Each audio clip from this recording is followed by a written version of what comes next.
the book of Matthew. It is actually on Matthew 27, verses 45 to 46.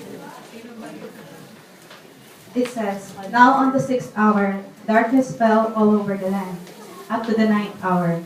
And on the 9th hour, it was actually about 3 o'clock in the afternoon at that time. 20. Jesus said in a loud voice, saying, Eli, Eli, lama sabachthani, which means, my God, why have you forsaken me? This fourth word of God is very mind-puzzling statement, because through this word, we might be asking a lot of questions, such as, if He is God, why would He ask that? Why would He say those things?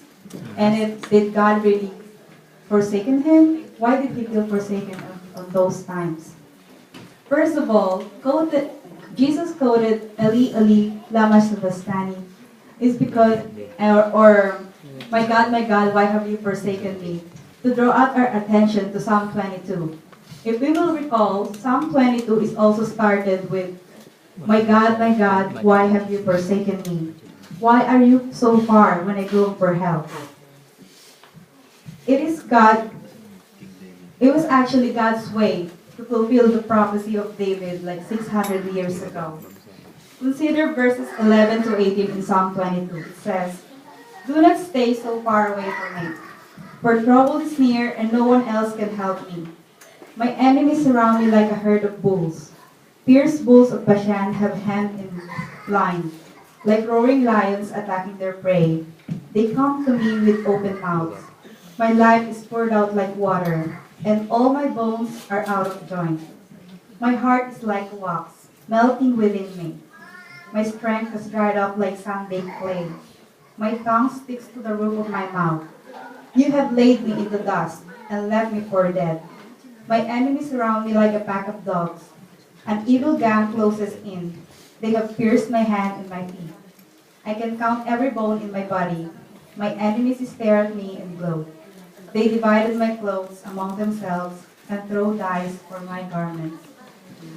Consider verse 14 when he said, my heart is like a wax melting within me. It was actually the process of the crucifixion.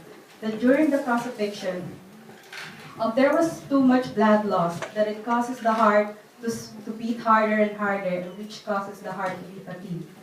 And on the 15th verse, it also stated that his tongue was sticking on the roof of his mouth.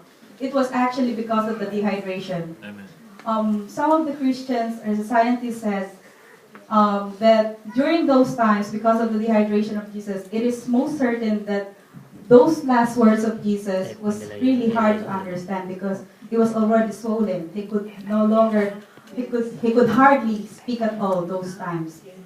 And on the 16th, verse 16, you will notice that he mentioned, enemy surrounds me like a pack of dogs. The Jews back then, they addressed the Gentiles as the dog. That's why David used the term dog to address them.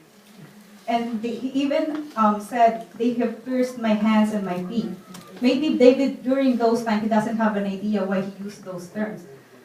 We have to be reminded that Psalm 22 was written 600 years ago, before Jesus. So people during those times, they don't have an idea what is crucifixion. Why would David, in that time, would say piercing of the hands and the feet? It was not until Jesus Christ was born and fulfilled the prophecy when he was nailed onto the cross.